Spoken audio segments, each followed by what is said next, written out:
আমার মানে হচ্ছে একটা আসল চাকরি। যদি কালকের মধ্যে তুমি সেই চাকরিটা পেয়ে যাও তাহলে তুমি যা বলেছ সেটা নিয়ে আমি ভেবে দেখতে পারবো। শর্মিলার মুখে এসব কথা শুনে অভিনবর মুখে এক বড় হাসি ফুটে উঠল। শর্মিলা জানতো না অভিনব আসলে কে এবং তার পেছনে কার হাত আছে। অভিনব মুচকে হেসে মাথা নাড়ল এবং ভিতরে ঢুকে গেল। রাত তখন অনেক হয়েছে। সে জানত এ সময় নিজের বাড়ি যাওয়া সম্ভব নয়। সে ভাবল অনন্যার ঘরে গিয়ে ঘুমিয়ে পড়বে। কি আছে, রাত হয়ে গেছে, আমি তো নিজের বাড়ি যেতে পারবো না, আমাকে ঘুমানোর জায়গা দরকার। তুমি তো আমাকে এখানে তোমার মা বাবার সঙ্গে দেখা করাতে ডেকেছিলে, তাহলে এখন আমায় জায়গা দাও। অনন্যা বলল, তুমি কি মনে করো আমি আবার তোমাকে আমার ঘরে ঢুকতে দেব? তাহলে আমি কোথায় যাব? আমার কিছু যায় আসে না বলে অনন্যা দরজা বন্ধ করে দিল। দরজার অন্য পাশ থেকে চেঁচিয়ে বলল, নকরদের জায়গা মালিকদের ঘরে নয়, বাড়ির স্টোর রুমেই হয়। এটা শুনে অভিনব খুব কষ্ট পেল, কিন্তু সেই বা কি করতে পারে। সে শুধু বন্ধ দরজাটার দিকে তাকালো এবং হতাশ হয়ে মাথা নাড়ল।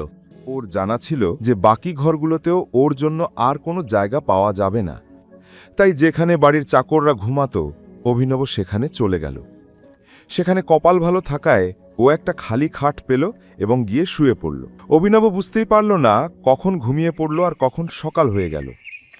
সে তাড়াতাড়ি তৈরি হয়ে একে প্রাইভেট লিমিটেড কোম্পানিতে পৌঁছে গেল।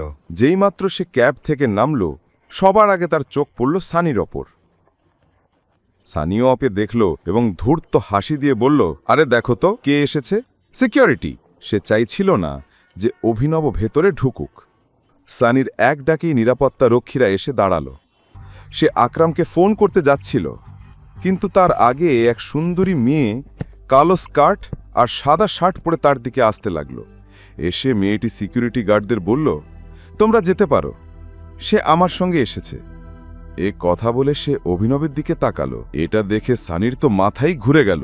ওই দিন পার্টিতে যেমন হয়েছিল তেমনি এখানেও অভিনব সানিকে ভুল প্রমাণ করল। এর আগেই যে সানি কিছু বলতো, আকরামের সেক্রেটারি জেনি তাকে চুপ থাকতে ইশারা করে দিল। অভিনব সানির মুখে হতাশার ছায়া দেখে বেশ আনন্দ পাচ্ছিল। সে হাসল এবং জেনির সঙ্গে ভেতরে ঢুকে গেল। আকরাম কি তোমাকে বলেছে কেন আমি এসেছি? এটা শুনেই জেনির কান খাড়া হয়ে গেল।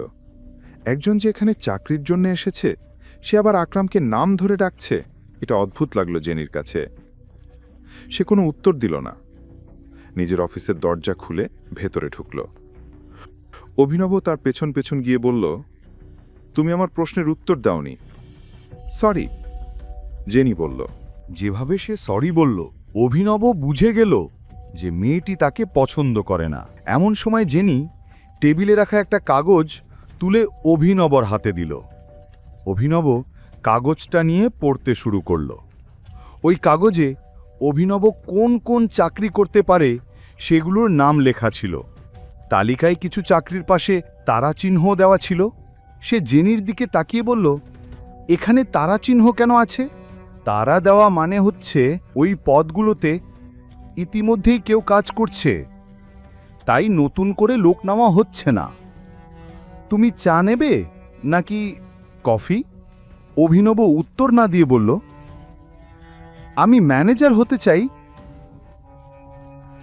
জেনি অবাক হয়ে বলল, কিন্তু ম্যানেজারের পোস্টেও তো তারা দেওয়া আছে।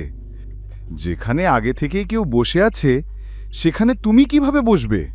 তুমি কি বলতে চাইছো ওই কর্মীকে বরখাস্ত করতে? অভিনব বলল, আমি তো তা বলিনি। আমি শুধু জানি তুমি আমাকে লিস্ট দিয়েছিলে।